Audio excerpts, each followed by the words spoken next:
केला जरा please, thank you. अवतार मेहर बाबा की जय. आपण सगळ्यांना जय बाबा.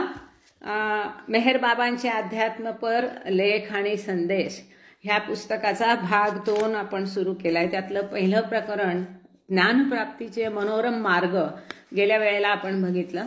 आता या वेळेला प्रकरण नंबर 2 आहे पूर्णता.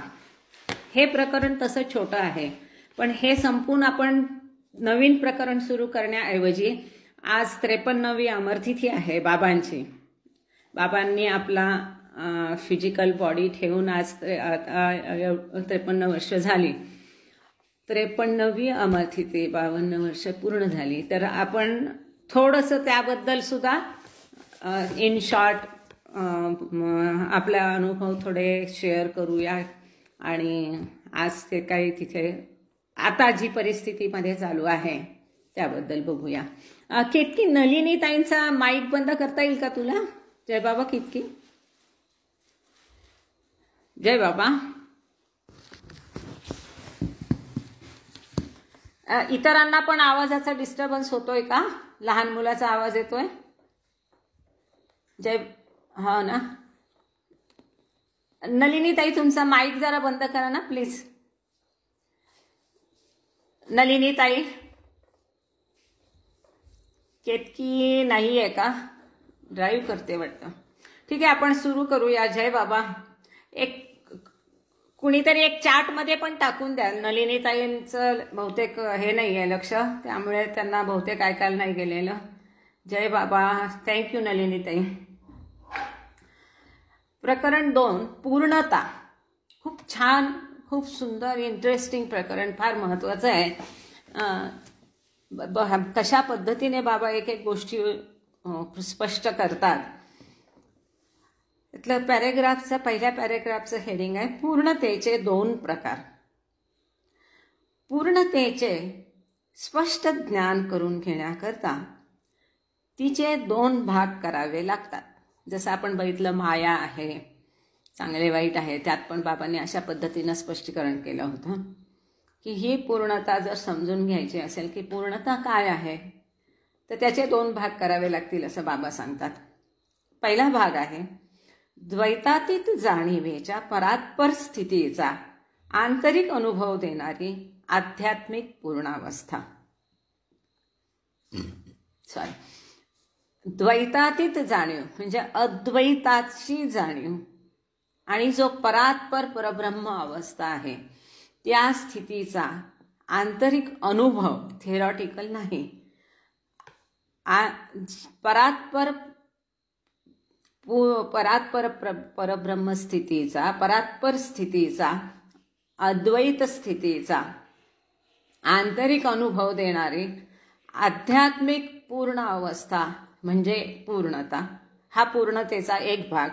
आणि दुसरा पूर्णतेचा भाग आहे या द्वंद्वयुक्त जगामध्ये जी व्यक्त केली जाते आणि दृष्टोत्पत्तीस येते ती भौतिक पूर्णता. दृष्टोत्पत्तीस म्हणजे जे डोळ्यांना दिसते, म्हणजे कुणी अभ्यासात परिपूर्ण असेल, कुणी खेळात असेल, कुणी गायनात असेल, कुणी पेंटिंगमध्ये असेल. तर ह्या भासमय जगामध्ये जी पूर्णता अनुभवायला येते द्वंद्वयुक्त जगामध्ये. द्वंद्व कसं आहे त्याच्याबद्दलचं एक प्रकरण बघितलं, चांगलं वाईट, राग लोभ, हे म्हणजे द्वंद्व. तर अद्वैताच्या जगात द्वंद्व नसतं. द्वैताच्या जगातलं जे द्वंद्व आहे त्यामध्ये ज्या पद्धतीची पूर्णता अभिप्रेत आहे, दिसते, ती भौतिक पूर्णता. प्रत्येक संबंध सत्ता, रिलेटिव्ह एक्झिस्टन्स, बहुगुण रूपात्मक व्यक्त जगताचा एक भाग आहे आणि त्यामध्ये अंशभेद असणे अवश्यम भाव आहे. रिलेटिव्ह एक्झिस्टन्स जे आहे, संबंध सत्ता, प्रत्येक संबंध सत्ता, इथे अथंग सत्ता. जय बाबा. प्लीज माईक बंद कराल. हे कोणाचा कठाळे काकू, जय बाबा, माईक बंद ठेवाल प्लीज. जय बाबा. थँक्यू. प्रत्येक जी संबंध सत्ता आहे त्याचं बहुगुण रूपात्मक, बहुगुण रूप अशी जी व्यक्त जगताचा एक भाग आहे, भासमय जगताचा भाग आहे, त्याच्यामध्ये थोडाफार भेद असणं अवश्य आहे, ते शक्य आहे. जयबाबा कठाळे काका, थँक्यू. आणि आजची अजून एक अनाउन्समेंट आता मी परत करते. आज अमरतिथी आहे, तेव्हा हे प्रकरण वाचल्यानंतर थोडा वेळ आपण अमरतिथीबद्दल बोलूया. जे लोक आता जेवढे जॉईन झालेले आहेत किंवा जॉईन होतील, चार्टमध्ये एकदा परत केतकी टाकेल किंवा कोणीतरी टाका, देशपांडे भाऊ, कठाळे काका, कोणीतरी चार्टमध्ये टाकाल की जे त्यावेळेला 31 जानेवारी 1969 उपस्थित होते किंवा 7 फेब्रुवारी किंवा 31 जानेवारी 1969 ते 7 फेब्रुवारी ह्या दरम्यान जी लोक उपस्थित त्यावेळेला होती, त्यांना कुणाला काही त्यावेळेस अगदी थोडक्यामध्ये सांगायचं असेल, टू द पॉइंट, तर मोस्ट वेलकम. तुम्ही तशी तयारी करून ठेवा. आपण बॅक टू द प्रकरण. आपण जेव्हा या प्रगटीभूत विश्वातील पूर्णतेकडे पाहतो, तेव्हा द्वैतमय जगतातील इतर वस्तूप्रमाणेच त्या पूर्णतेतही न्यूनाधिक्य असतेच असे दिसून येते. न्यूनाधिक्य म्हणजे न्यून अधिक्य म्हणजे कमी अधिक, ज्याला आपण म्हणतो कमी जास्त, की जेव्हा ह्या भासमय जगतातील सुद्धा पूर्णतेकडे आपण बघतो, तेव्हा त्या द्वैतमय जगतातल्या पूर्णतेत सुद्धा कमी जास्त असतंच. चांगले आणि वाईट, दुर्बलता आणि सबलता, पुण्य आणि पाप, ही सारी द्वैतामधील द्वंद्व आहेत. ही सगळी काय आहेत? द्वंद्व, युद्ध किंवा परस्पर विरोधी. पण ही द्वंद्व कुठं असतात? द्वैत जगतात असतात, अद्वैतात नसतात. म्हणून ही सगळी द्वैतामधील द्वंद्वे आहेत. परंतु या सर्व अवस्था भिन्न भिन्न अंशाने एकाच सत्तेच्या अभिव्यक्ती आहेत. ह्या सगळ्या ज्या अवस्था आहेत त्या थोड्याफार फरकाने एकाच सत्ता म्हणजे रियालिटी, म्हणजे ज्याला सगळीकडे त्यांनी बऱ्याचदा सद्वस्तू हा शब्द वापरलेला आहे. इथे संबंध सत्ता म्हटलेलं आहे, एक सत्ता म्हटलेलं आहे, म्हणजे ईश्वर, त्याचीच ती अभिव्यक्ती असते. याप्रमाणे वाईट किंवा अशुभ म्हणजे केवळ वाईट अगर अशुभ नसून ते चांगल्याची किंवा शुभाची निम्नतम स्थिती आहे. खूप सुंदर आहे, पहा बरं का, की जे काही वाईट आहे, अशुभ आहे, ते केवळ स्वतः वाईट किंवा अशुभ आहे का? नाही. या बाबतीत तुम्हाला पहिलं एक प्रकरण पहिल्या भागातलं आठवत असेल, चांगले आणि वाईट असं एक प्रकरण होतं. आणि त्यावेळेला असं वाटलं की हे काय, पण ते किती पुढे प्रत्येक ह्याच्यात त्याचा रेफरन्स असतो की मूलतः काहीही चांगलं किंवा वाईट नसतं, तर ही सापेक्ष भावना असते. दुसऱ्याच्या तुलनेत ते बघितलं तर ते तसं असतं, सापेक्ष असतं, ते निरपेक्ष नसतं. चांगलं किंवा वाईट, क्रूर किंवा प्रेमाचं, राग किंवा लोभ, तर हे सगळे जे द्वंद्व आहेत हे सापेक्ष भावातून उद्भवतात. त्यामुळे इथे बाबांनी सांगितलं की केवळ वाईट किंवा हे अशुभ, हे केवळ वाईट किंवा अशुभ नसतं, तर जे चांगलं आहे त्या चांगल्याची किंवा शुभ असण्याची जी सगळ्यात खालची पातळी आहे, किंवा अगदी कमी चांगलं किंवा चांगलं नाहीच, अगदी चांगल्याचं सगळ्यात खालची ग्रेड जी आहे ती निम्नतम म्हणजे सगळ्यात खालची अवस्था, ती स्थिती असते. दुर्बलता म्हणजे सामर्थ्याचा अभाव नाही, तर सबलतेचा निम्नतम अंश आहे. दुर्बल म्हणजे दुर्बल नाही, तिथं सामर्थ्य नाही असं नाही, त्याचा अभाव नाही, तर ते काय आहे की सबलतेचा अगदी खालचा तो अंश आहे. पाप केवळ पाप नाही, सद्गुणांचा आणि पुण्याचा निम्नतम अंश आहे. पाप हे केवळ पाप नसून जे सद्गुण आहे किंवा पुण्य आहे त्याचा अगदी खालचा मायक्रो छोटा अंश म्हणजे पाप आहे. पुण्याचा अगदी खालचा अंश म्हणजे पाप आहे. दुसऱ्या शब्दात सांगायचे म्हणजे वाईट ही चांगल्याची अत्यल्प अवस्था आहे. अल्प म्हणजे छोटी. बाबा सांगतात दुसऱ्या शब्दात सांगायचं म्हणजे वाईट हे चांगल्याची अगदी खूप अत्यल्प अशी अवस्था आहे. अतिअल्प, अत्यंत थोडी अशी अवस्था आहे. दुर्बलता ही सबलतेची अत्यल्प अवस्था आहे. आणि पाप अगर दुराचार ही पुण्य अगर सदाचाराची अत्यल्प अवस्था आहे. म्हणजे उदाहरणार्थ कसं, अंधार असेल तर प्रकाशाचं महत्त्व आहे, काळं असेल तर पांढऱ्याचं महत्त्व आहे, काळं असेल तर ते पांढरं उठून दिसतं म्हणजे पांढरं आहे. तशा पद्धतीचं हे झालं. द्वंद्वाच्या या अवस्थात निम्नतम व उच्चतम अवस्था आणि या दोहोमधील अंश ही असतात, डिग्रीज असतात. जे काही एकदम उच्च अवस्था आहे चांगल्याची, किंवा चांगल्याची अगदी खालची जी अवस्था आहे त्यामध्ये कमी अधिक अंशाने डिग्रीज असतात. कमी त्याचं मापनामध्ये थोडाफार फरक असतो आणि पूर्णताही याला अपवाद नाही. मानवतेचे सर्व क्षेत्र पूर्णता आणि अपूर्णता या दोन अंत्यटोकात अंतर्गत असते. मानवाचं जेवढं पण क्षेत्र आहे ते पूर्णता आणि अपूर्णता ह्या दोन एक्स्ट्रीममध्ये ते सगळं जग सामावलेलं आहे.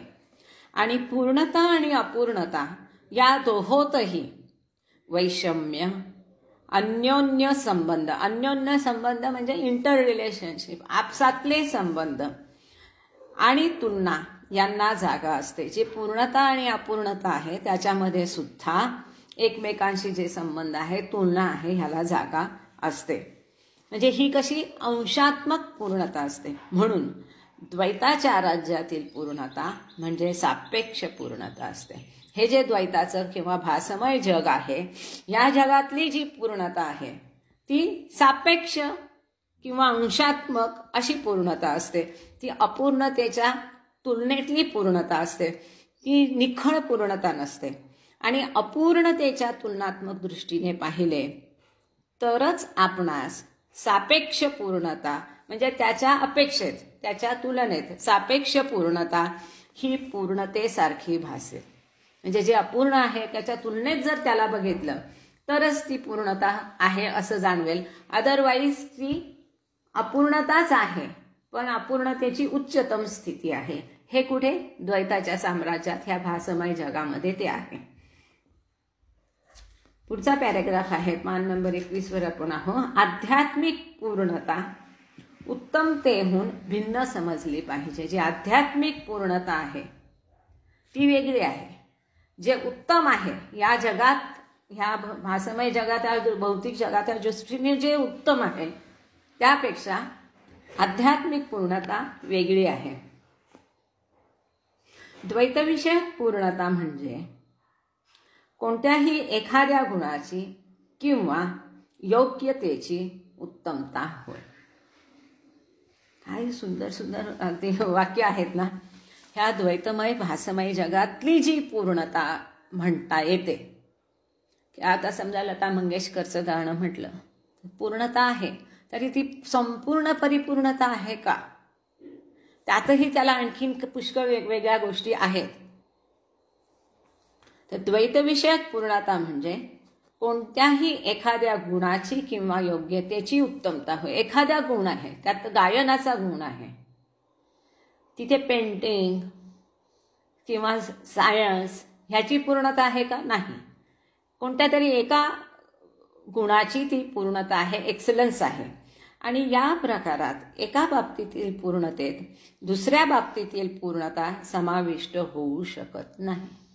जो एका बाबतीत पूर्ण आहे तो दुसऱ्या बाबतीत परिपूर्ण असेलच. एखादी गृहिणी आहे, सुगरण आहे, उत्तम स्वयंपाक करते, तिला ऑफिसचं काम जमेलच असं नाही. एखादा खेळाडू आहे, उत्तम खेळतोय, पण त्याला जर इन्फॉर्मेशन टेक्नॉलॉजीचं, IT चं काही ज्ञान विचारलं किंवा बँकिंगचं काही विचारलं किंवा सायन्सचं, डॉक्टरचं काही, वैद्यकीय शास्त्राचं विचारलं तर त्यात तो परिपूर्ण नसतो. म्हणजे एका बाबतीतील पूर्णतेत दुसऱ्या बाबतीतील पूर्णता समाविष्ट होऊ शकत नाही. असा अष्टपैलू फार कमी असतात. की शिवाजी महाराजांबद्दल सांगितलं जातं की अष्टपैलू त्यांचं व्यक्तिमत्व होतं, प्रत्येक बाबतीत ते परिपूर्ण होते. पण आपल्या सगळ्यांनाच माहिती आहे, मेहरबाबांनी सांगितलं की शिवाजी महाराज हे अवतार ईश्वराचा मिनी अवतरण होतं, ते छोटा अवतार होता ईश्वराचाच. त्यामुळे ते स्वाभाविक आहे ती पूर्णता. उदाहरणार्थ, विज्ञानशास्त्रात प्रवीण असलेला मनुष्य गायनशास्त्रात प्रवीण असेलच असे नाही. जो सायन्समध्ये एक्सपर्ट आहे तो सिंगिंगमध्ये एक्सपर्ट असेल असं नाही. त्याचप्रमाणे गायनशास्त्रात पारंगत असलेला मनुष्य विज्ञानशास्त्रात पारंगत असेलच असे नाही. एका दृष्टीने पाहता गुन्हे करण्यात देखील प्रावीण्य दाखवता येते. बाबा सांगतात की गुन्हे करण्यात सुद्धा प्रावीण्य असावं लागतं आणि तसं ते प्रावीण्य असेल तरच त्याचा तो गुन्हा उत्तम पद्धतीने केला जाईल. खुनी माणसाचा तपास लागेल अशी यत्किंचितही खून न ठेवता खून केला तर तिला गुन्हे करण्यातील पूर्णता म्हणता येईल. समजा एखादा खुनी आहे, त्याने जर एखादा खून केला पण तपासात त्याचा थोडासा सुद्धा मागमूस मागे जर त्याने ठेवला नाही, कुठलीही खून मागे ठेवली नाही, तर ती खून करण्यातली परिपूर्णता म्हणता येईल. म्हणून गुन्हे करण्यात अगर पाप करण्यात देखील एक प्रकारची प्रावीण्यरूप पूर्णता असू शकते. म्हणजे वाईट गोष्टीत सुद्धा एक प्रावीण्य असतं. ती प्रावीण्यरूप ती पूर्णता जी आहे ती प्रावीण्यरूप पूर्णता झाली. परंतु या प्रकारची गुणाची अगर शक्तीची उत्तमता अगर पूर्णता द्वैतमय क्षेत्राच्या पलीकडील आध्यात्मिक पूर्णतेहून भिन्न समजली पाहिजे. परंतु अशी जी पूर्णता आहे की जी शक्तीची उत्तम अवस्था आहे किंवा गुणाची उत्तम अवस्था आहे, ही पूर्णता ही खरी पूर्णता नाही. ती आध्यात्मिक पूर्णतेहून जी की खरी पूर्णता आहे, आध्यात्मिक पूर्णता खरी पूर्णता आहे, त्या आध्यात्मिक पूर्णतेहून ही द्वैताच्या साम्राज्यातली पूर्णता पूर्ण वेगळी समजली पाहिजे.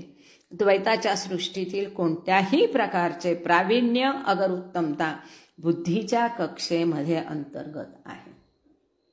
या भासमय जगामध्ये जी कोणती प्रावीण्य असेल, जेकडं एक्सलन्स असेल, जो कोणता गुण असेल, तो शेवटी कुठे येतो? बुद्धीच्या कक्षेत येतो. तो हृदयाच्या कक्षेचा भाग नाही आहे. कारण नित्याच्या सीमित अनुभवात आलेल्या एखाद्या चांगल्या गोष्टीला कल्पनेत उच्चतर वाढवल्याने अशा पूर्णतेचे आकलन करता येते. की नेहमीच नित्याच्या म्हणजे नेहमीच्या, सीमित म्हणजे मर्यादित, नेहमीच्या मर्यादित अनुभवात जर एखादी चांगली गोष्टी असेल, कल्पनेत असेल, तर तिचा आणखीन त्याचं डेव्हलप करून विकसित करून त्याच्यात मध्ये पूर्णता आत्मसात करता येते. परंतु आत्मज्ञ लोकांची जी पूर्णता असते, आत्मज्ञ म्हणजे आध्यात्मिक मार्गावर चालणारे, आत्मज्ञानी ज्यांना आत्मसाक्षात्कार झालेला आहे, परंतु आत्मज्ञ लोकांची जी पूर्णता असते ती द्वैतातीत असल्यामुळे बुद्धीच्या कक्षेच्या पलीकडे असते. अशा ज्या आत्मज्ञानी लोकांची पूर्णता असते ती अद्वैताच्या साम्राज्यात असते, द्वैताच्या ह्या भासमय साम्राज्यात नसते. आणि द्वैताच्या साम्राज्यात नसल्यामुळे ती बुद्धीच्या कक्षेपलीकडे असते. या पूर्ण स्थितीला द्वैताच्या दुनियेत कोणतीही उपमा नाही. अशी जी परिपूर्ण अवस्था असते अद्वैतामधील, तशा प्रकारची कुठलीही परिपूर्णता द्वैताच्या साम्राज्यात नसते. जेव्हा मनुष्य अध्यात्मदृष्ट्या पूर्ण बनतो तेव्हा ईश्वराशिवाय या जगात काहीही नाही. आणि जे जे द्वैतमय जगतात दिसून येते आणि जे जे बुद्धिग्राह्य आहे ते सारे भ्रममय आहे हे तो जाणतो. जेव्हा आध्यात्मिक दृष्ट्या एखादा जीवात्मा परिपूर्ण बनतो, त्याला पूर्णत्व मिळतं, तेव्हा त्याला कळून सुटतं की ह्या ईश्वराशिवाय ह्या जगतामध्ये इतर काहीही नाही. आणि जे जे ह्या द्वैतमय जगात आहे ते सगळं बुद्धीने ग्राह्य केलेलं आहे, बुद्धीने ॲक्सेप्ट केलेलं आहे, स्वीकृत केलेलं आहे आणि ते सगळं भ्रममय आहे ह्याची जाणीव त्याला होते. केव्हा होते? जेव्हा तो आध्यात्मिक दृष्ट्या परिपूर्ण बनतो. आध्यात्मिक पूर्णतेस पोहोचलेल्या मनुष्याच्या दृष्टीने केवळ ईश्वर हाच सत्य असतो. आध्यात्मिक पूर्णतेस जो मनुष्य पोहोचतो त्याच्या दृष्टीने ईश्वराशिवाय इतर काहीही अस्तित्वात नसतं आणि केवळ ईश्वर हेच एकमात्र सत्य असतं. पदार्थ विज्ञान, सायन्स, कला, संगीत दुर्बलता, सामर्थ्य, बरे आणि वाईट ही सारी त्याला स्वप्नाप्रमाणे होतात. ही जी द्वंद्व आहेत, ही सगळी काय आहेत? द्वंद्व आहेत किंवा बुद्धीने विकसित केलेली पूर्णता आहे. सायन्स आहे, कला आहे, संगीत आहे, दुर्बलता, सामर्थ्य हे द्वंद्व आहे, बरं वाईट हे द्वंद्व आहे. हे सगळं त्याला कसं भासतं, कसं वाटतं? एखाद्या स्वप्नासारखं वाटतं. अविभाज्य अस्तित्वाची अनुभूती म्हणजे मनुष्याची पूर्णावस्था होय. अविभाज्य अस्तित्वाची अनुभूती, त्या अस्तित्वाचा अनुभूती म्हणजे अनुभव, जे अस्तित्व विभागलं जात नाही, अविभाज्य आहे, एकमात्र आहे, एकसंघ आहे, असं जे अस्तित्व आहे, हे इटर्नल एक्झिस्टन्स, असं जे शाश्वत अस्तित्व आहे, त्याचा अनुभव करणे हीच खरी मनुष्याची पूर्ण अवस्था होय. आध्यात्मिक पूर्णता असलेला मनुष्य नेहमी आपले ज्ञान आणि शक्ती दुसऱ्या आत्म्यांच्या आध्यात्मिक उन्नती करताच उपयोगात आणतो.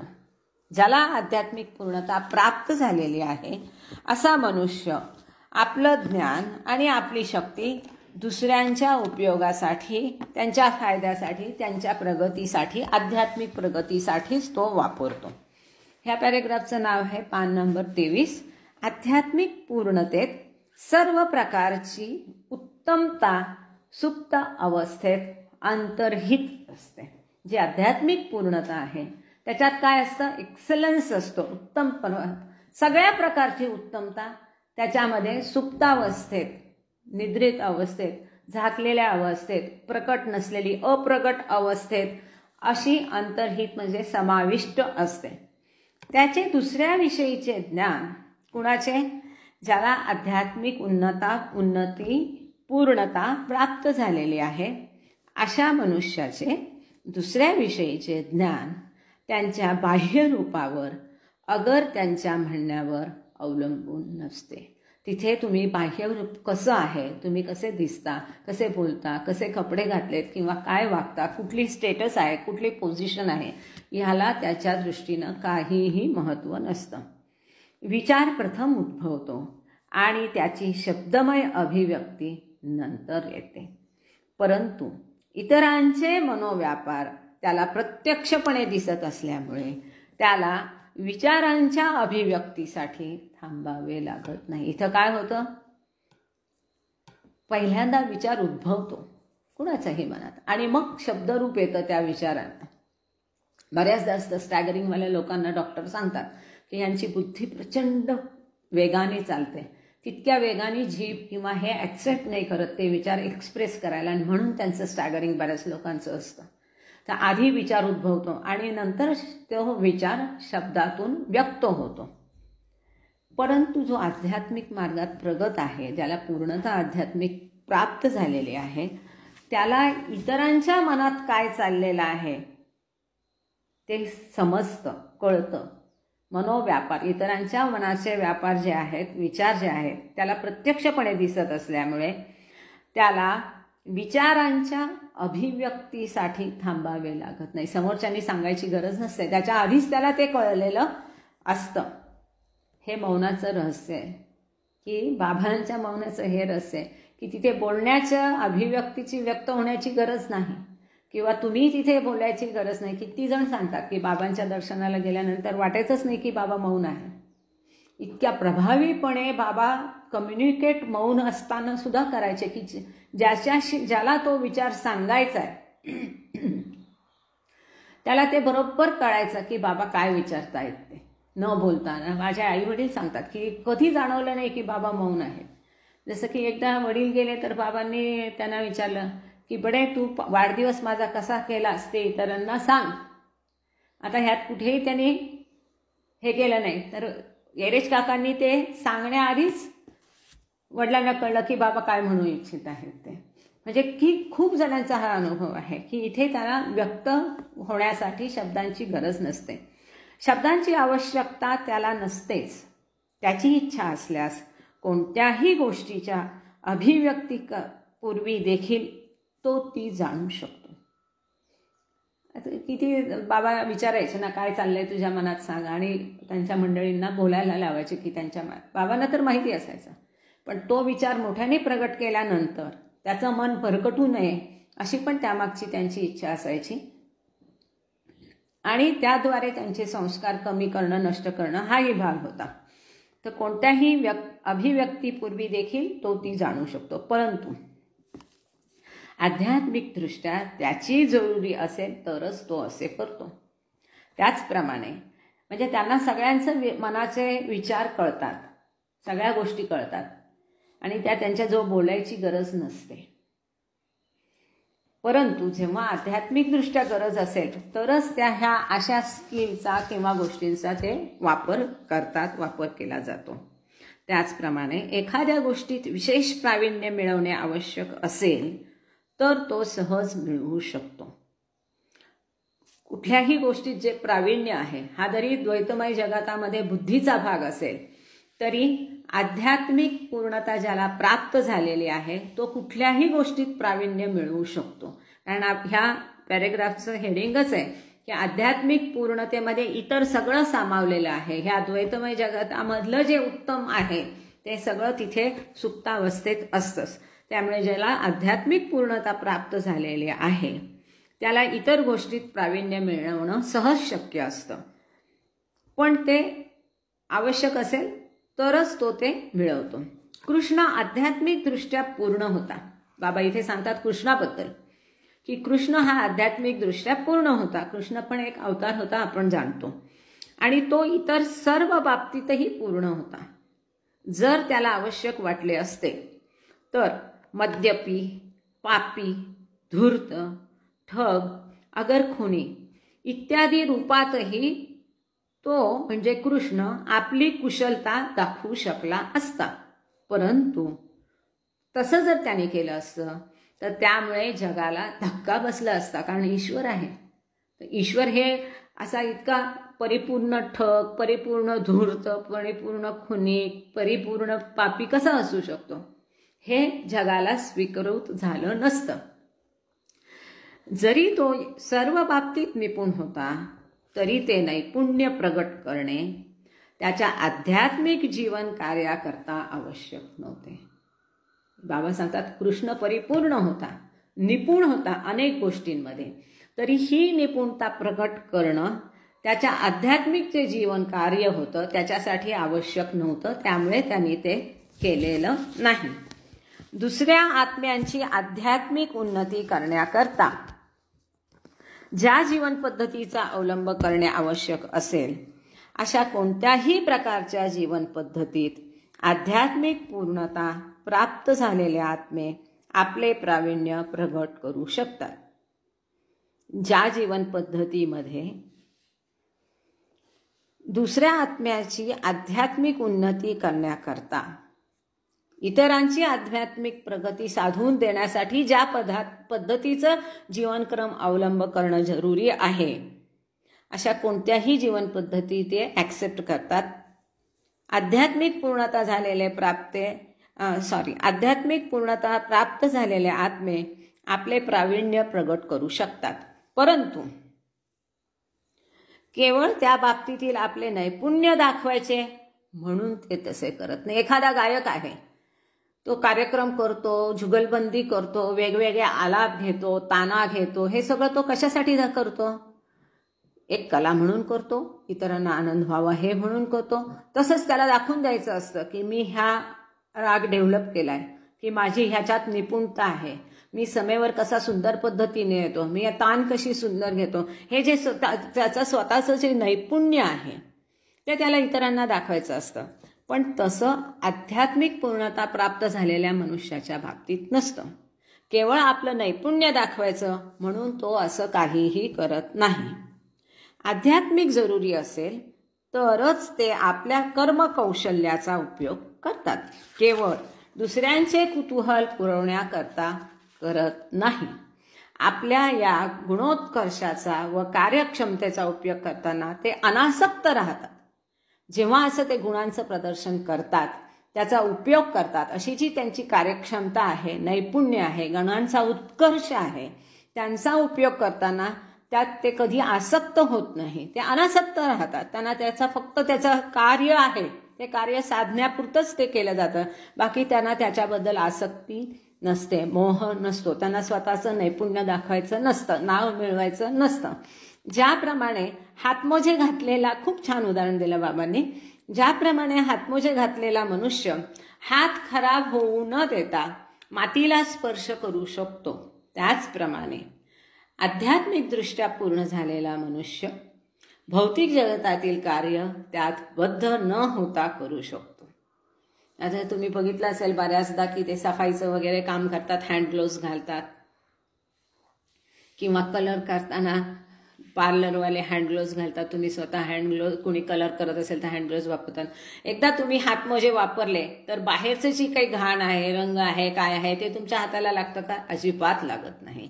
त्याच पद्धतीने ज्याला आध्यात्मिक परिपूर्णता प्राप्त झालेली आहे असा मनुष्य जेव्हा भौतिक जगतासाठी काही कार्य करतो त्यावेळेला त्या कार्यामध्ये तो लिप्त होत नाही, अलिप्त असतो, त्याच्यात तो बद्ध होत नाही. त्याच्या कुठल्याही कार्यामुळे त्याला कर्माचा परिणाम भोगावा लागत नाही, त्याचे संस्कार निर्माण होत नाहीत. पुढचा पॅरेग्राफ आहे, पूर्णता सर्वांगीण असावयास पाहिजे. 1 मिनिट हा, कारण आज हे ऑडिओ रेकॉर्डिंग चाललंय, मी थांबून परत सुरू करते, कारण ते थोडा 2 मिनिटाचा ब्रेक घ्यावा लागेल. पुढचा पॅरेग्राफ आहे, पूर्णता सर्वांगीण असावयास पाहिजे. जे पूर्णता आहे ती एककल्ली एखाद्या विशिष्ट क्षेत्रातली असून उपयुक्त आहे का? मग त्याला पूर्णता कशी म्हणणार? सर्वांगीण, सर्व क्षेत्रात, सर्व बाबतीत ती पूर्णता असायला पाहिजे, तेव्हा ती खरी पूर्णता होईल. पण व्यावहारिक जगतात आपण जेव्हा बघतो तेव्हा असं असतं का? नसतं. एखाद्याच्या बाबतीतली एखाद्याला गायन चांगलं जमतं, एखाद्याला खेळ चांगला जमतो, एखादा शास्त्रज्ञ असेल त्याला त्या पद्धतीतलं तो विकसित करण्याचा, एखादा मेकॅनिक असेल त्याची पूर्णता त्यात असेल, तर प्रत्येक तो आपल्या आपल्या क्षेत्रापुरताच परिपूर्ण असतो. म्हणून त्याला पूर्णता न म्हणता त्याला त्याचं नैपुण्य म्हणता येईल, त्याच्यात एक्सलन्स असतो त्याचा. तर पूर्णता म्हणजे व्यक्तित्वाचा पूर्ण विकास आहे. जे व्यक्तिमत्व आहे त्याचा पूर्ण विकास, एका अंगी एक कल्ली नाही. म्हणून पूर्णता सर्वांगीण असावयास हवे. केवळ एकाच विषयात असलेले प्रावीण्य म्हणजे खरी पूर्णता नव्हे. ती केवळ एका शक्तीचा, एका विशिष्ट शक्तीचा, एका विशिष्ट क्षमतेचा असा एकांगी विकास आहे. अशा अपुऱ्या निपुणतेच्या द्वारा निपुणता आहे, पण कशी आहे? एक विशिष्ट शक्ती आहे, विशिष्ट गुण आहे, तेवढ्या बाबतीतच तो निपुण आहे. अशा अपुऱ्या निपुणतेच्या द्वारा मनुष्याला सतत चंचल अवस्थांतरांशी आणि जीवनाच्या विविध परिवर्तनांशी व्यवस्थापन किंवा जुळणी करून घेता येत नाही. एका विशिष्ट तुमच्या गुणाचाच जर विकास झालेला असेल तर जीवन कसं आहे? चंचल आहे, सतत बदलत जाणारं आहे. अवस्थांतर म्हणजे त्याच्यामध्ये बदल होत असतात. कॉम्प्युटर सायन्सच घ्या, किती सारखे बदल होत आहेत, इतके फास्ट बदल आहेत, ते इतके स्पीडीली होतात की आधीचं पुन्हा नसतं, पुन्हा वेगळं काहीतरी आलेलं असतं. प्रत्येक क्षेत्रात असं असतं. तर जरी एखाद्या विशिष्ट विषयात तुम्ही निपुण असाल, कौशल्य तुम्ही प्राप्त केलेलं असेल, तरी जे जीवन आहे ते सतत बदलणारं चंचल जीवन आहे. त्यातलं जे बदलणाऱ्या परिस्थितीशी ॲडजस्ट करणं, त्याच्याशी जुळवून घेणं कठीण जातं अशा व्यक्तींना. जीवनात सतत होणाऱ्या परिवर्तनामध्ये तो मनाचा गतिमान समतोलपणा ठेवू शकत नाही. मनाचा गतिमान समतोलपणा, मन समतोल पाहिजे, पण ते गतिमानतेने समतोल, म्हणजे जशी परिस्थिती येईल त्याप्रमाणे ते पटकन ॲडॉप्ट झालेलं पाहिजे, त्याच्याशी ॲडजस्ट झालेलं पाहिजे. म्हणून त्याला काय सांगितलं की खूप चांगला तुमचा पॉईज पाहिजे, की कशी परिस्थिती असेल त्याप्रमाणे ॲडजस्टमेंट पटकन करताय. म्हणून हा जो मनाचा समतोलपणा आहे तो कसा पाहिजे? गतिमान असला पाहिजे. बदलणाऱ्या परिस्थितीप्रमाणे जीवनात जसं बदल होतील त्याप्रमाणे तो ॲडजस्ट करू शकला पाहिजे. मुव्हिंग इक्विलिब्रियम त्याला म्हटले.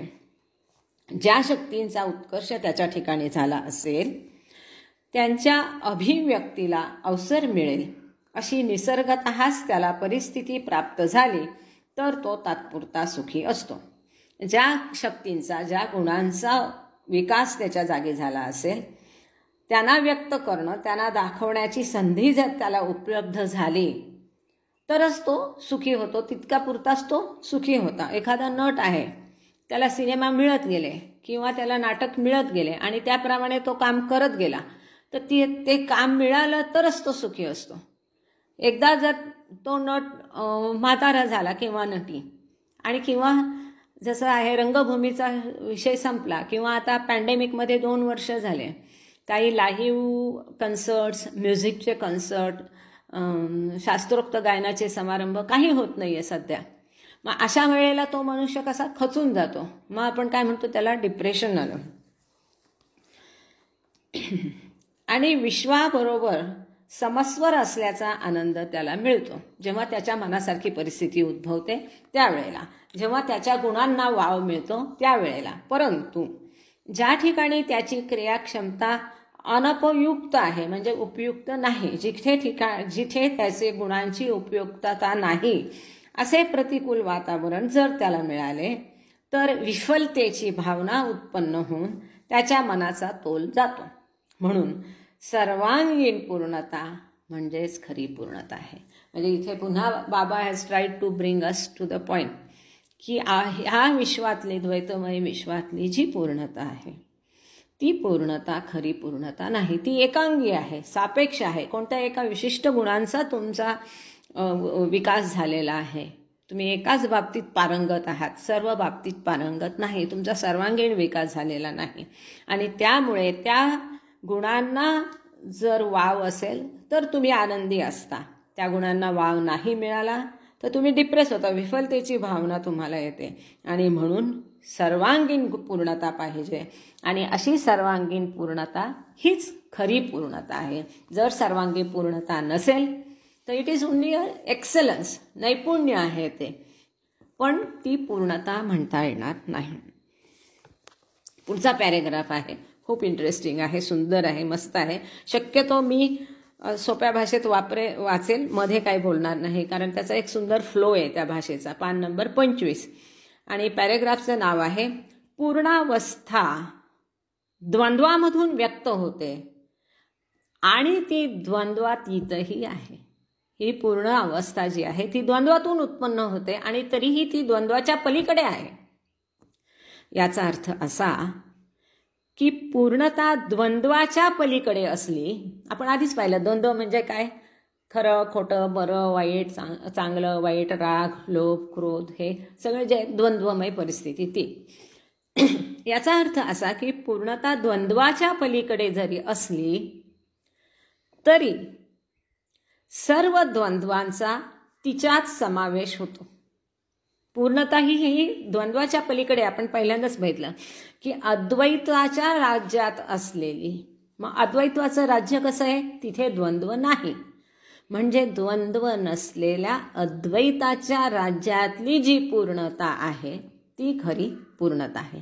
मग अशा पूर्णतेत द्वंद्व नाही म्हणजे ती द्वंद्वाच्या पलीकडे आहे. पण असं जरी असलं तरी त्या पूर्णतेमध्ये द्वंद्वाचा समावेश होतो. द्वंद्व त्यात आविर्भाव आहे, अंतर्भूत आहे, त्याच्यामध्ये द्वंद्व आहे.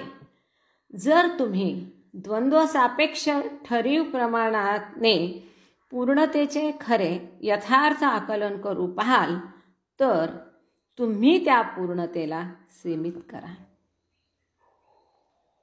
जर द्वंद्वाच्या अपेक्षेने, तुलनेने, कुठल्या दुसऱ्या तुलनेने तुम्ही ती पूर्णता योग्य रीतीने, खऱ्या पद्धतीने समजू बघाल तर तुम्ही त्या पूर्णतेला मर्यादित करताय. म्हणजे खरी पूर्णता आकलनाच्या पलीकडे, समजण्याच्या पलीकडे आहे. आणि जेव्हा तुम्ही त्या खऱ्या पूर्णतेला समजण्याचा प्रयत्न करता तेव्हा ती पूर्णता कशी होईल, मर्यादेमध्ये बांधली जाईल. मग जी मर्यादेत बांधली जाईल ती पूर्णता राहील का, नाही राहणार. व पूर्णतेचे खरे ज्ञान करून घेण्यास तुम्ही असमर्थ ठराल. पूर्णतेत द्वंद्वाचा अंतर्भाव होतो. म्हणजे पूर्णतेत द्वंद्व म्हणजे ऑपोजिट्स असतातच, पण ती द्वंद्वातीतही आहे, ती द्वंद्वाच्या पलीकडे आहे. म्हणूनच पूर्ण पुरुष कोणत्याही कायद्याने अगर मर्यादित ध्येयाने बांधलेला नसतो. जो पूर्ण पुरुष असतो तो कुठल्याही कायद्याने, मर्यादेने, ध्येयाने बांधलेला नाही. आपण हे मागेच पाहिले की त्यानेच बनवलेले नियम आहे, त्याने ते मोडले असे आपण म्हणू शकत नाही. तो मोडतही नाही. का? कारण तो कुठल्याही कायद्याने, धर्माने, नियमाने बांधलेला नाही. कोण? पूर्ण पुरुष म्हणजे कोण? God realise person. तो स्वतः बऱ्या वाईटाच्या पलीकडे असतो, परंतु चांगल्या लोकांना त्याचा नियम चांगले फल देतो आणि जे वाईट असतात त्यांना जशास तसे म्हणजे वाईट फल देतो. हे कर्मफलामध्ये आपण बघितलेलं आहे. अर्जुनाने दुष्ट कौरवांचा शारीरिक आणि मानसिक सर्वनाश केला असे बाह्यदृष्ट्या दिसले व बरोबर भासले तरी तो सर्वनाश कौरवांच्या आध्यात्मिक मुक्ती करताच होता, हे कृष्णाने आपला भक्त अर्जुन याला सिद्ध करून दाखवले. अजूनही आपल्यापैकी बऱ्याच जणांच्या मनात प्रश्न असतील की अरे कौरव दुष्ट होते, किंवा कौरवांना कसं काय भावांनाच कृष्णाने मारायला सांगितलं वगैरे वगैरे.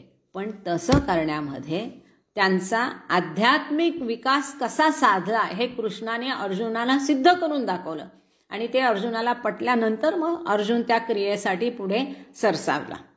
परिस्थितीमध्ये जी आध्यात्मिक आवश्यकता असेल, जशी परिस्थिती असेल त्या परिस्थितीमध्ये जे आध्यात्मिकदृष्ट्या आवश्यक असेल, स्पिरिच्युअल डिमांड त्याला म्हटलं याने, परिस्थितीमध्ये जी आध्यात्मिक आवश्यकता असेल तिला अनुसरून पूर्ण अवस्था ही संहारक किंवा उद्धारक रूपात अभिव्यक्त होते. बऱ्याच जणांना माहीत असेल गणपतीचं काय वरदहस्त, संकटनाशन, उजव्या सोंडेचा, डाव्या सोंडेचा, हा कडक गणपती, हा सौम्य गणपती म्हणजे काय? त्यावेळेला आध्यात्मिकदृष्ट्या आध्यात्मिक कार्याकरता तसं त्याला रूप घ्यावं लागलं असेल, तशी कठोरता त्याला दाखवावी लागली असेल.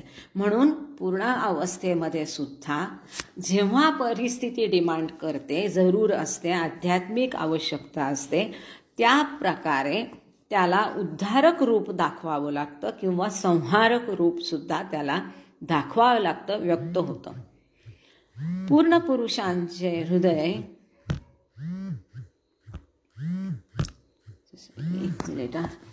सॉरी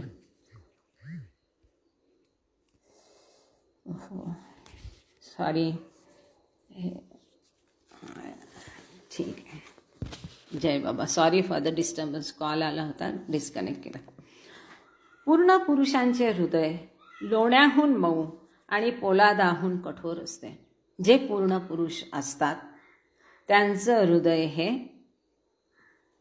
लोण्याहून मऊ आणि पोलादाहून कठोर असतं. आता बाबांचं चरित्र आपण वाचतो सगळे, आपण कितीतरी हकीकती वाचल्या आणि त्यातल्या कितीतरी अशा घटना आहेत की जिथे आपल्याला हे जाणवतं की अरे बाबा एवढं कठोर कसे होऊ शकतात किंवा इतके मृदू कसे होऊ शकतात, आहे की नाही. एक मला माफ करा 2 मिनटं, थोडा महत्त्वाचा कॉल आहे, तेवढा मी निरोप पाठवते कारण मिस्टरांचा फोन माझ्याकडे आहे आणि ते समाधीवर आहे. तेवढा फोन घेऊन मी परत सुरू करते. I am extremely sorry. जय बाबा. 1 मिनिट. पुढे आपण कंटिन्यू करूया की आपण बघत होतो पूर्णावस्था ही द्वंद्वामधून व्यक्त होते आणि तरी ती द्वंद्वाच्या पलीकडे आहे. आणि कौरवांच्या बद्दलचं आपण विधान बाबांनी केलेलं बघितलं की कौरवांना जरी त्यांनी अर्जुनाने मारलं तरी ते त्यांच्या आध्यात्मिक विकासासाठी होतं. आणि पूर्ण पुरुष जो आहे त्याला आध्यात्मिक जरुरीप्रमाणे कधी कठोर व्हावं लागतं तर कधी तो लोण्याहूनही मऊ असा असतो. जशी परिस्थिती उद्भवेल त्याप्रमाणे त्यांना उद्धारक किंवा संहारक रूप धारण करावं लागतं. हे जर समजून घेतलं तर बऱ्याच ज्या पुराणातल्या इतर काही गोष्टी आहेत आणि बऱ्याच ठिकाणी काहीतरी मनात संभ्रम असेल इतरांच्या पण की हे असं का तसं का, तर त्याचं उत्तर याच्यातनं मिळू शकतं. लॉर्ड मेहर वगैरे वाचताना बऱ्याच ठिकाणी सुरुवातीच्या काळात तुम्हाला वाटेल की अरे बाबा एवढे कठोर कसे किंवा काय, पण त्याचं उत्तर आपल्याला इथे मिळतं. म्हणजे पूर्णतेची अभिव्यक्ती द्वंद्वाच्या एकाच विरुद्ध पक्षामध्ये सीमित राहू शकत नाही. असं का? तो पूर्ण पुरुष कधी कठोर होतो, कधी लोण्याहून मऊ होतो. का? कारण त्याची जी अभिव्यक्ती आहे, व्यक्त होणं जे आहे ते द्वंद्वाच्या एकाच विरुद्ध पक्षात, द्वंद्व त्यात दोन्ही सामावलेला आहे, तो द्वंद्वाच्या पलीकडे आहे. असं जर असेल त्याला कठोर पण व्हावं लागेल, मृदू पण व्हावं लागेल. त्याला लिमिटेड म्हणजे कठोर किंवा मृदू म्हणजे मृदू असं जर राहिला तो, तर ते काय होईल, मर्यादितपणा येईल त्याला, आणि तसे मर्यादितपणा त्याला येऊ शकत नाही, राहू द्यायचा नाही. म्हणून त्याला हे जे द्वंद्व आहे कठोर आणि मृदू ह्याच्या बाहेर पण राहावं लागतं आणि ते त्यात सामावलेलं सुद्धा आहे. म्हणजे पूर्णता ही द्वंद्वामधून व्यक्त कशी होते हे इथे बाबांनी समजून सांगितलंय, आणि तरीही ती द्वंद्वाच्या पलीकडे आहे, द्वंद्वातीत आहे, हेही त्यांनी समजावून सांगितलंय. पूर्णतेची अभिव्यक्ती द्वंद्वाच्या एकाच विरुद्ध पक्षामध्ये सीमित राहू शकत नाही. म्हणजे द्वंद्वाच्या दुसऱ्या विरुद्ध पक्षातून देखील पूर्णता प्रकट होण्याची शक्यता नसते असे नाही. वस्तुस्थितीच्या अंतर्गत नियमानुसार पूर्ण अवस्था ही द्वंद्वातील कोणत्याही पक्षामधून प्रगट होऊ शकते. जो वस्तुस्थितीचा नियम आहे, लॉजिक आहे, त्याप्रमाणे सुद्धा जी पूर्ण अवस्था आहे ती ह्या जे द्वंद्वाचे दोन पक्ष आहेत त्या कोणत्याही पक्षामधून, म्हणजे कठोरता किंवा मुलायमपणा हे एक उदाहरण झालं, ती प्रगट होऊ शकते. म्हणूनच पूर्णावस्था म्हणजे जसं आपण बाबांच्या बाबतीत बघतो की एकदम रागावणार, खते बाबा तर खैर अवतार आहे पण, आणि कधी बाबा इतके जॉली मूडमध्ये असणार आणि क्षणात त्यांचा मूड बदलायचं. ते रागावलेले म्हणजे तसेच रागावलेले खूप वेळ राहिले असं मुळीच नव्हतं. त्याच्यातली एक गोष्ट तुम्हाला माहिती असेल की सगळ्यांना पट्टीने बाबांनी मारला आणि ढाकेफळकरांना त्यांनी प्रॉमिस केलं होतं की मी तुला कधी मारणार नाही. ह्या वचनावरच त्यांनी बाबांचा शाळेमध्ये जॉब पत्करला होता. तर ते क्षणात त्यांच्या पुढे आल्यानंतर सॉफ्ट झाले आणि त्यांना मारलं नव्हतं. आणि त्या ह्याच्यात पण त्यांना त्या वचनाचा आदर केला, त्याची आठवण राहिली. हे केवळ पूर्ण पुरुष करू शकतो. सामान्य माणूस येता भडकलेला राहिला तर ती बऱ्याच वेळ भडकलेली अवस्था असते युजली. म्हणूनच पूर्ण अवस्था द्वंद्वातीत असून सर्व संभाव्य परिस्थितींना यथाविधी सामना देण्याला समर्थ असते. ती कशी असते? कुठलीही परिस्थिती येऊ दे त्याला व्यवस्थित रिस्पॉन्स देण्यासाठी, योग्य रिस्पॉन्स देण्यासाठी, कुठल्याही संभाव्य परिस्थितीला योग्य रिस्पॉन्स देण्यासाठी ती नेहमी तयार असते.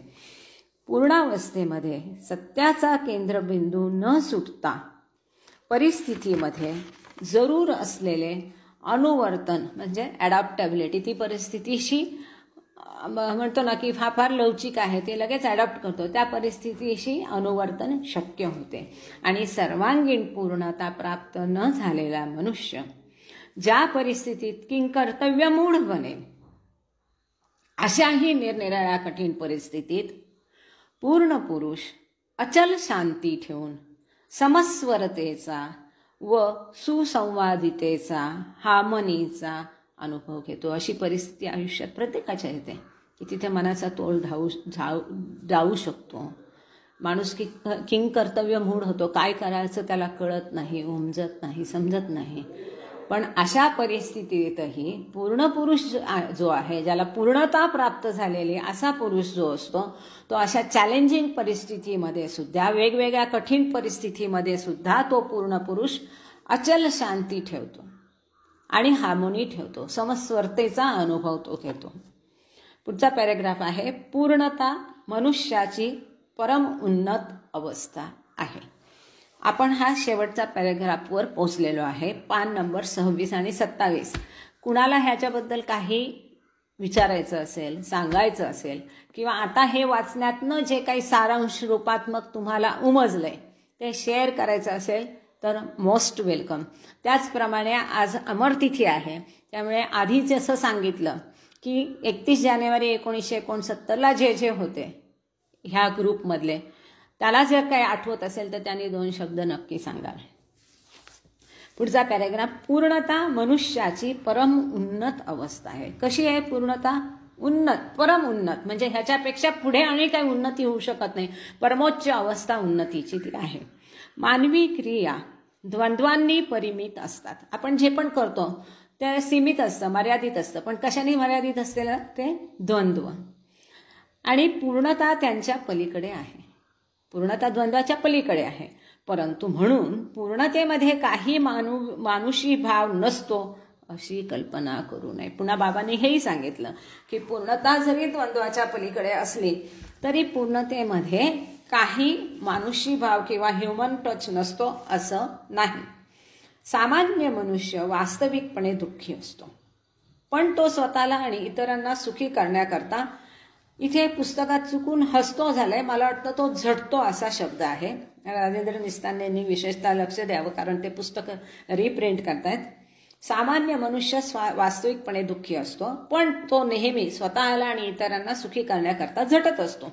परंतु ज्याचे अंतःकरण आनंदातिशयाने ओतप्रोत भरलेले असते अशा पूर्ण पुरुषाला देखील विनोद बुद्धी असते. पूर्ण पुरुष आहे ज्याचं अंतःकरण प्रेमाने, नुसता बाबांच्या फोटो काय काय आहे इतके सुंदर आहेत, त्या फोटोमधून इतकं प्रेम ओतप्रोत भरलेलं आहे, इतकी निरव शांतता आहे, इतकं पावित्र्य आहे, तिथे काहीच नाही असं, इतकी सुंदरता आहे. नुसत्या फोटोतून एवढं प्रतीत होतं तर प्रत्यक्ष किती छान वाटत असेल की नाही. तर असं जे पूर्ण पुरुष आहे त्याचं अंतःकरण आनंदाच्या अतिशयाने ओतप्रोत भरलेलं असतं. असा पूर्ण पुरुष देखील त्याच्यामध्ये सुद्धा विनोद बुद्धी असते, जशी बाबांच्या ठिकाणी होती. सेन्स ऑफ ह्युमर आपण पाहिलेलं आहे, बघतो.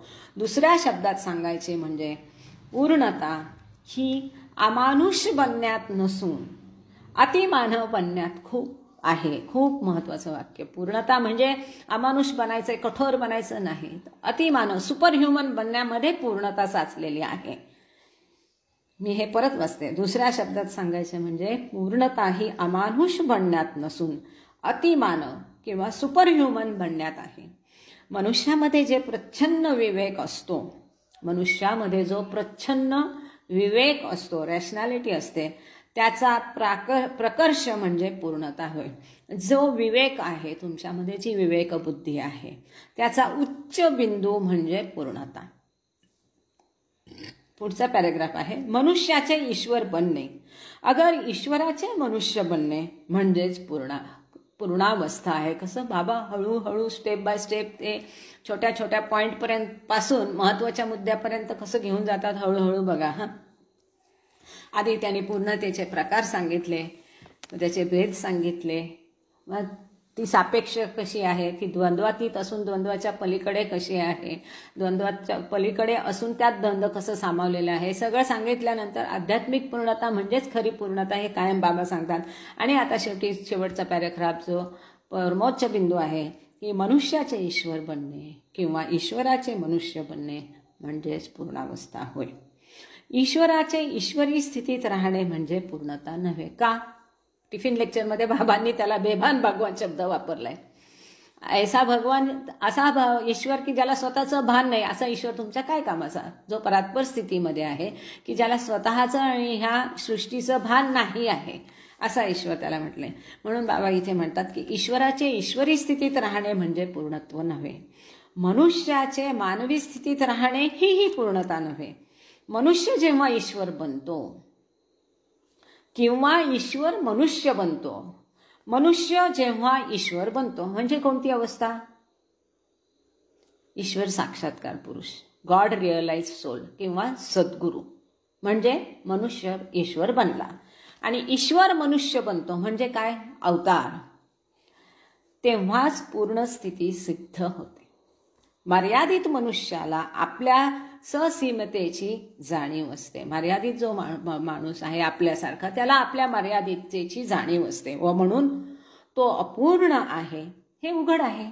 परंतु स्वतः अनंताशी एकरूप असल्याचा बोध जेव्हा त्याला होतो तेव्हा तो पूर्ण होतो. जेव्हा तुमच्यापैकी कोणाला, आपल्यापैकी एखाद्याला गॉड रिअलायझेशन होईल तेव्हा आपल्याला कळेल, अरे मी तर ईश्वर होतो ना, ईश्वर आहे, पण हे मधले जे आहे ते स्वप्न आहे. आणि मग हा त्याला जेव्हा तो एकरूप होतो, ईश्वराशी अनंताशी एकरूप होतो, आणि तेव्हा हा बोध जेव्हा त्याला होतो तेव्हा तो पूर्ण होतो. जेव्हा आपण सीमित, फायनाईट, मर्यादित असल्याचा भ्रम दूर करून अंतर्गत दिव्यतेच्या प्राप्तीने त्यास ईश्वरत्व प्राप्त होते, तेव्हाची ही घटना आहे.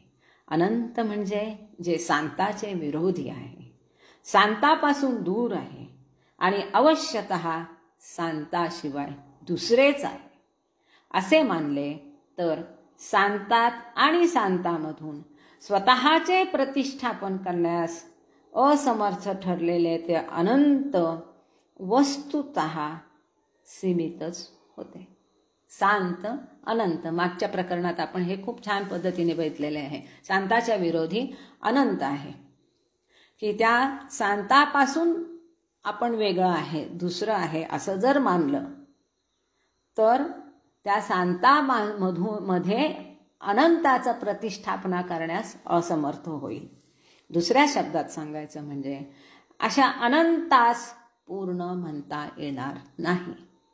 पूर्ण तेव्हाच म्हणता येईल की जेव्हा शांतामध्ये म्हणजे लिमिटेडमध्ये अनलिमिटेडनेसपर्यंत, तो लिमिटनेसमधून तो अनलिमिटेडनेसपर्यंत जाईल, तेव्हाच ते पूर्णत्व म्हणता येईल. शांतामधून जेव्हा तो अनंताची प्रतिष्ठापना करेल, शांतामधून जो तो अनंतापर्यंत जाईल, तेव्हा ते खरं पूर्णत्व. शांताने मर्यादित न होता शांतात आणि शांतामधूनच अनंताने आपल्या असीम जीवनाचा अनुभव घेतला पाहिजे. की हे जे असीम जीवन आहे, अनंत जीवन आहे, अनलिमिटेड आहे, अमर्यादित जीवनाचा आनंद कशातून घेतला पाहिजे? मर्यादित जीवनातूनच घेतला पाहिजे, तेव्हाच ते पूर्णत्व म्हणता येईल. ईश्वर मनुष्य रूपात व्यक्त झाला म्हणजेच त्याची पूर्णता अभिव्यक्त होते. म्हणजे जेव्हा अवताराचं अवतरण होईल, जेव्हा तो ईश्वर मानव रूपात येईल, तेव्हा त्याचं पूर्णत्व येईल. तोपर्यंत त्याला पूर्णत्व येणार नाही, कारण त्याला त्याची जाणीव नसणार आहे. म्हणजे तो ईश्वर पहिले सीमित होईल, जीवात्मा होईल, आणि जीवात्मातून जेव्हा शिवात्मा होईल तेव्हाच त्याचं पूर्णत्व सिद्ध होईल, पूर्णत्व येईल, व्यक्त होईल. मनुष्याच्या सीमित देहरूपामध्ये ईश्वराचे ज्ञानपूर्वक अवतरण म्हणजे अवतार होय. ह्या मनुष्याच्या देहामध्ये जेव्हा ज्ञानपूर्वक, जाणीवेतून सगळं ज्ञान मिळवून आणि जाणवून जेव्हा तो अनुभव घेईल, आणि ते ज्ञानपूर्वक अवतरण जेव्हा डिसेंडिंग मनुष्य देहामध्ये अवताराचं, ईश्वराचं होईल, म्हणजे अवतार होय. ते अवताराचं अवतरण, ईश्वराचं अवतरण होय. मनुष्याच्या सीमित म्हणजे मर्यादित देहरूपामध्ये ईश्वराचे ज्ञानपूर्वक अवतरण म्हणजेच अवतार होय. आणि हे त्याच्या पूर्णतेचेच गमक आहे. कधी जर स्पिरिच्युअल युनिव्हर्सिटी निघाली तर हे सगळे असे वाक्य तिथे आता कसे शाळेमध्ये, कॉलेजमध्ये सुविचार लिहितात, तसे ही वाक्य लिहिण्यासारखी आहेत. मनुष्याच्या सीमित देहरूपामध्ये ईश्वराचे ज्ञानपूर्वक अवतरण म्हणजेच अवतार होय. आणि हे त्याच्या पूर्णतेचे गमक आहे. आपली सीमा उल्लंघून स्वतःच्या अनंतत्वाची शांत जाणीव करून घेते, किंवा अनंत आपल्या कल्पित पृथक स्थितीचा किंवा दूरत्वाचा त्याग करून मनुष्य बनते, तेव्हा त्यांना पूर्णतेची उपलब्धी होते. कळलं की परत सांगू? जेव्हा त्याची जी सीमा आहे, अनंताची अनंत सीमा, परात्पर अवस्थेची ती सीमा ओलांडून जेव्हा तो मनुष्य रूपात येतो, लिमिटनेसची, शांताची, मर्यादिततेची जाणीव करून, आणि पुन्हा आपला जो अनंत, आपल्या ही भ्रामक स्थिती सोडून, वेगळेपणा, पृथक स्थितीचा वेगळेपणा सोडून, हे दूरत्वाचा त्याग करून पुन्हा अनंत बनते, ती पूर्ण अवस्था. तेव्हा त्यांना पूर्णतेची उपलब्धी होते, प्राप्ती होते. दोन्ही स्थितीत शांत आणि अनंत हे परस्परांपासून बहिष्कृत होऊ शकत नाही. हे दोघं एकमेकापासून वेगळे होऊ शकत नाही. शांत आणि अनंत यांचा ज्ञानपूर्वक व सुखद संयोग म्हणजे पूर्णता. लिमिटलेसनेस आणि अनलिमिटेडनेस, मर्यादित आणि अमर्यादित्व यांचं बुद्धिपूर्वक, ज्ञानपूर्वक आणि सुखद एकत्रीकरण संयोग म्हणजे पूर्णता. पूर्ण स्थितीमध्ये शांताने सीमित न होताही अनंत शांतामधून अभिव्यक्त होते. अनंत व्यक्त होतं, पण कशातून होतं? शांतामधून व्यक्त होतं. म्हणजे ईश्वर मनुष्य देहातून व्यक्त होतो, ती पूर्ण स्थिती. पूर्ण स्थितीमध्ये शांताने सीमित न होताही अनंत शांतामधून अभिव्यक्त होते, म्हणजे सद्गुरू अनंत शांतामधून अभिव्यक्त होते. आणि शांतही स्वतः अनंताचीच अभिव्यक्ती असल्याचे पूर्ण ज्ञान प्राप्त करून, शांत म्हणजे मनुष्य स्वतः अनंताची अभिव्यक्ती असल्याचं पूर्ण ज्ञान प्राप्त करून त्याचा अनुभव घेतो, म्हणजे सद्गुरू, गॉड रिअलाइज पर्सन, स्वतःच्या ससीमतेच्या भावाचे अतिक्रमण करते, त्याची जी मर्यादितता आहे ती टाकून देते. थँक्यू बाबा, थँक्यू ऑल. जय बाबा. इथे पूर्ण झालंय प्रकरण. आता ह्याच्याबद्दल कुणाला काही प्रश्न, काही शेअर करायचं असेल तर विचारा. त्याआधी बिफोर आय फॉरगेट, मला एक छोटं फार महत्त्वाचं शेअर तुमच्या सगळ्यांसोबत करायला आवडेल या प्लॅटफॉर्मवर. ते मी पटकन पूर्ण करते. तोपर्यंत तुम्ही विचार करून ठेवा, पटापट हात वर करा आणि आपल्या मनातले विचार व्यक्त करा. आज आम्ही बाबांच्या कृपेने 52 अमरतिथी माझ्या पूर्ण झाल्या. एक चुकली, कारण 1989ला माझ्या मुलीचा जन्म झाला, मेहर ऋतुजा. 31 जानेवारीचाच तिचा जन्म आहे, म्हणून तेवढी 1989 सालची अमरतिथी चुकली. बाकी 69 पासून सगळ्या बाबांनी करून घेतल्या, ही त्यांची कृपा आहे. आणि आज सकाळी इथे बघितलं, लोक बिचारे कुठून कुठून आलेले, उन्हात तानात खाली बसून, पण शांतपणे सगळे नियमाचं पालन करून सुंदर अमरतिथी आज झाली इथे. आणि 31 जानेवारी 1969ला आम्ही सगळे इथे होतो माझ्या कुटुंबासह. मी 7-7.5 वर्षाची त्यावेळी होती. आणि मला माझ्यापेक्षा माझी मोठी बहीण आहे डॉक्टर मेहरांजलीजी पुण्यात, तिला ही घटना खूप स्पष्ट आठवते, पण तरी मी तुम्हाला सांगते ती घटना. की 7 फेब्रुवारीला जेव्हा बाबांचा देह बंद करत होते, मग त्याच्यावर माती टाकून तो क्लोज करत होते क्रिप्टमध्ये. नॅचरली सगळे आत राहणं शक्य नव्हतं, लिमिटेड लोक नव्हते तिथे आत होते आणि फार पटापट ते कार्य चाललेलं होतं. बाबांची मंडळी वेगळ्या मनस्थितीत होते, बाबांचे लोक वेगळ्या मनस्थितीत, प्रेमीजन वेगळ्या मनस्थितीत होते. कुणी कसं कसं कुठून आलेलं होतं, ते फार वेगळी सगळी अवस्था होती. त्याचं वर्णन तुम्हाला काही ठिकाणी वाचायला पण मिळेल. भरुजांच्या याच्यात वेगवेगळ्या लोकांचे वेगळे अनुभव आहेत. जिमी खान आहे, भरूचा आहे, हे लोक कोण कसं माती उचलून देत होतं हे सगळं. तर नॅचरली बाकी लोक टोमच्या बाहेर होते.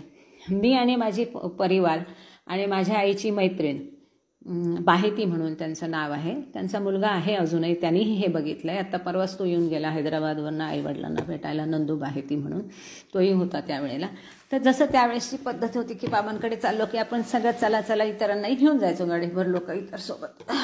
तर त्या दिवशी जेव्हा हे क्रिप्ट बंद करत होते, भर दुपारी 12 वाजता, तुम्ही पुराणामध्ये पुष्पवृष्टी ऐकली असेल, ही घटना तुम्ही पहिल्यांदाही सगळ्यांनी ऐकली असेल, तरी पण त्याचा रिपिटेशनचा दोष पत्करून मला ती सांगायला आवडेल की ज्या वेळेला ती क्रिप्ट बंद करत होती आणि त्यावेळेला भर दुपारी 12 वाजता बाबांच्या टूमवर आकाशातून तारकावृष्टी, तुम्ही पुष्पवृष्टी म्हणू शकता, कारण ते फुलासारखे दिसत नव्हते, चमचमत्या ताऱ्यांप्रमाणे ती फुलं दिसत होती.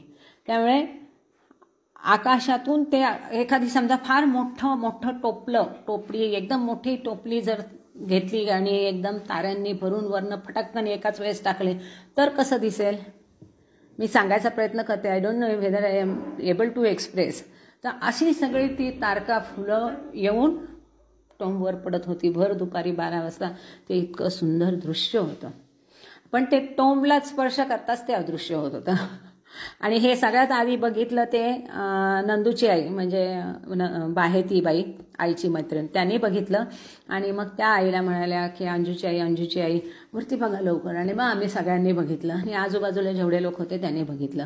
नॅचरली त्यावेळेला कोणी मंडळींचं त्यांचं लक्ष सगळ्यांचं सगळे दर्शन करणं इकडे तिकडे असं असणार, वरती कोणी बघायचं किंवा आता त्या कधीतरी येणाऱ्या होत्या म्हणून त्यांनी इकडे तिकडे त्यांचं ते भाग्य की त्यांना ते आधी दिसलं आणि त्यांनी आम्हाला दाखवलं आणि आम्ही बघितलं. हे आमचं भाग्य हे बाबांनी दिलेलं. पण बाबा स्वतः सांगतात की देवतासुद्धा ईश्वराचा हेवा अवताराचा हेवा करतात असं एक ठिकाणी बाबांनी म्हटलेलं आहे. ते का? कारण ईश्वराला infinite power, infinite knowledge, infinite bliss असतं, पण ईश्वराला इन्फिनिट सफरिंग्स नसतात.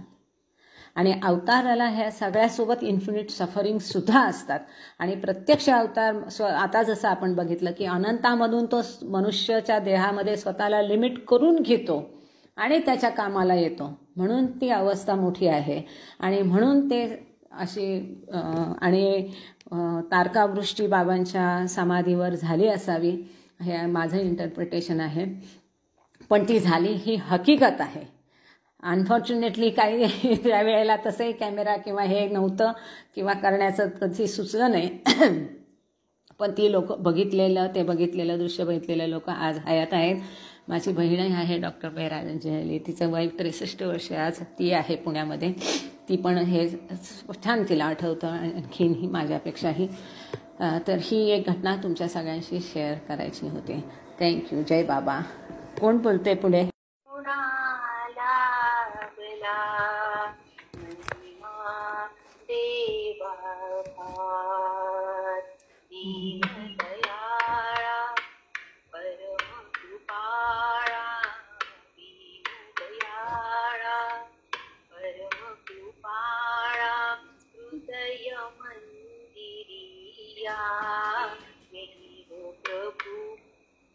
आरती छाया वीर प्रभु आरती छाया अश्रु जलाने धुतले मन अनुतापाचे वरती आसन प्रीती भक्तीचे हे आवाहन प्रीती भक्तीचे हे आवाहन प्रसाद यावर या मिहिर प्रभु आरती छाया मिहिर प्रभु आरती छाया रोम रोम हा शरीरामधला धूप दीप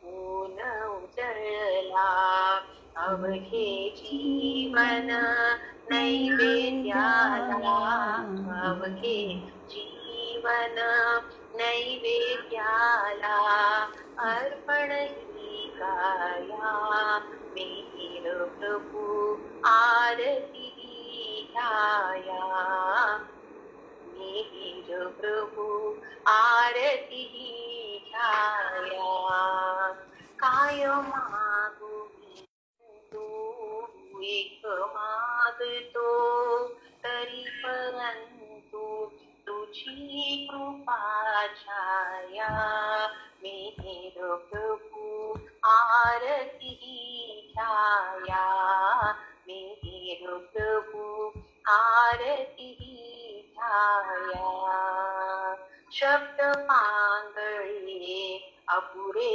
पडती मुख्या भावना ओठी अडती कशी गाऊ मी तुझी आरती कशी गाऊ मी तुझी आरती तुझ येई गावया मिहिर प्रभु आरती ध्याया मिहिर प्रभु आरती ध्याया दीन दयाळा परम कृपाळा